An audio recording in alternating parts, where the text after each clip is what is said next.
ọlọ́pàá àti ọkọ̀ agbókùú lẹ́rí yẹn ní àsìkò tí kọmíṣánná ọlọ́pàá ìpínlẹ̀ Ògùn mú àwọn ọ̀daràn ajínigbé méjì láti fọ̀nà han àwọn dé inú igbó tí wọ́n sin àwọn ènìyàn tí wọ́n jí gbé sí ní Ìjẹ̀bú Igbó. Inú igbó Ọlọ́parun ni wọ́n dé yìí. Ìṣẹ̀lẹ̀ láabi náà wáyé ní inú oṣù kọkànlá ọdún 2023. Ìṣẹ̀lẹ̀ láabi kejì wáyé nínú oṣù kejìlá ọdún tó rékọjá.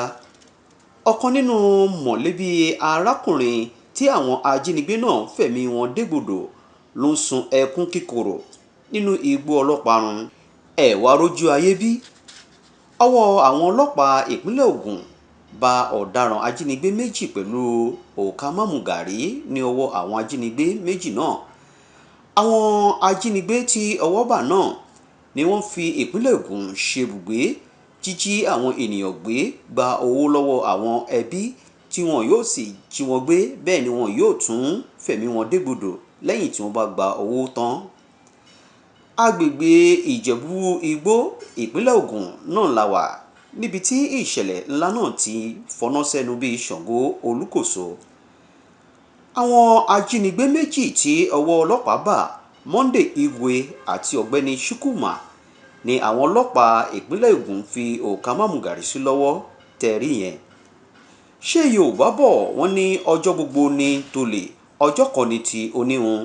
Bí ìrìn àjò náà ṣe bẹ̀rẹ̀ ní agbègbè Ìjẹ̀bú Igbó rèé, pẹ̀lú àwọn ọ̀daràn méjì náà tí wọ́n ṣáájú ìfọ̀nàhàn àwọn ọlọ́pàá àti akọ̀ròyìn pẹ̀lú àwọn ogunlọ́gọ̀ ọlọ́pàá tí wọ́n kọ́wọ̀ọ́rìn pẹ̀lú kọmíṣánná àwọn ọlọ́pàá ìpínlẹ̀ Ògùn Abíọ́dún Alámùtú lọ sí igbó aginjù, níbi tí àwọn ajínigbé náà sin òkú àwọn ènìyàn tí wọ́n jí gbé ọ̀hún sí. Àwọn òkú náà ni wọ́n gbé jù sínú ilẹ̀ káàkiri inú aginjù yìí. Ṣé Yorùbá bọ̀ wọ́n ní ẹní mọ̀nà là ń tọ̀? Èyí ló mú àwọn ọlọ́pàá gbé jígà àti ṣọ́bìrì lé àwọn ọ̀daràn méjì náà lọ́wọ́, pẹ̀lú òòkà mámúgàrí lọ́wọ́ wọn, tí wọ́n sì ń gbẹ́ ilẹ̀ bí ẹni wá kùsà gbé àwọn òkú náà jáde. Ẹ wá rójú aṣebiṣìkà.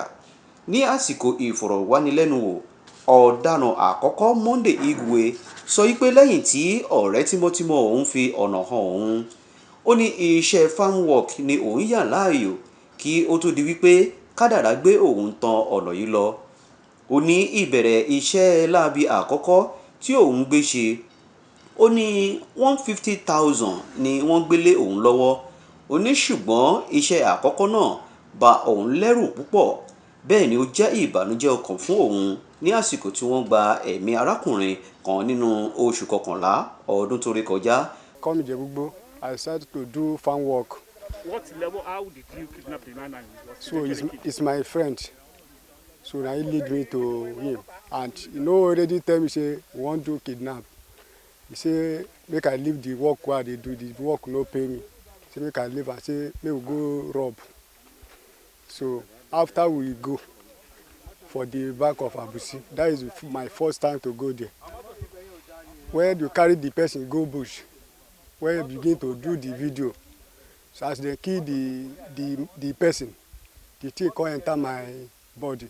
That is why I no follow come for this Baba road. So yes, I regret that. Say I no even know say na the key person. I no go. Then tell me I say I no go come again. Where is that How your much friend? were you given when the person was killed? So after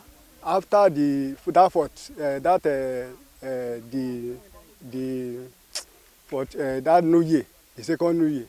So and now this my friend, he can't call me. He say he can't call my house. He say they don't kidnap Baba, they don't kill Baba. I shock. The thing shock me well because me with the Baba don't dey well.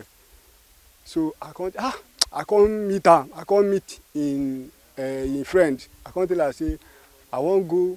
They wetin they pay me to make I see Baba dead body. Now they pay me them burial. How much were you given? So after that, after 1 week, now How much? they can't give me 150,000. How much did you collect from the victim's family? I don't even know. You are not I know. How many kidnaps have you done? It's one. Just one. Yes. Àwọn agbẹ́lẹ̀ ni wọ́n tẹ́wọ́ gba wíwa àwọn òkú náà jáde lẹ́yìn tí wọ́n gba jígà àti ṣọ́bìrì lọ́wọ́ àwọn afurasí méjì náà, èyí tí wọ́n ṣe atọ́nà fún àwọn ọlọ́pàá lọ sí inú igbó ọlọ́parun, níbi tí wọ́n ti ṣàwárí àwọn ìyókù náà. Ẹ wá rí wípé mẹ́wàá ń ṣẹlẹ̀ nínú ayé ọmọ adarí hun. Ẹ wá rí wípé mẹ́wàá ń ṣẹlẹ̀ nínú ayé ọmọ adarí hun.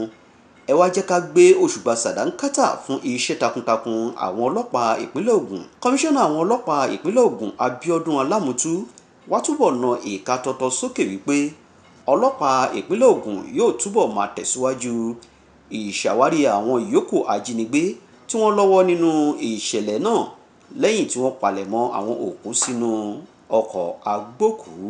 Group is a 7-man group gang. We have information about the rest. That will not be captured in this discourse. We continue with that. But for now, the important thing is that they have admitted to the commissioning of the offense. And for now, too, the cohorts are on the run.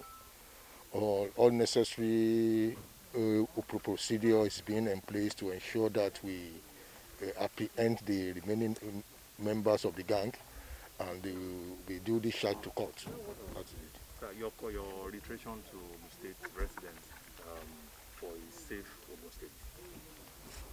It's just to reassure the well-meaning citizens of our avowed will to ensure that we keep the place safe and secured, and to equally use the opportunity to warn all criminal elements that they can only run, but they cannot hide. It's better to change their path and go into legitimate business. Otherwise, the long arm of the law will definitely catch up with them. Thank you so much.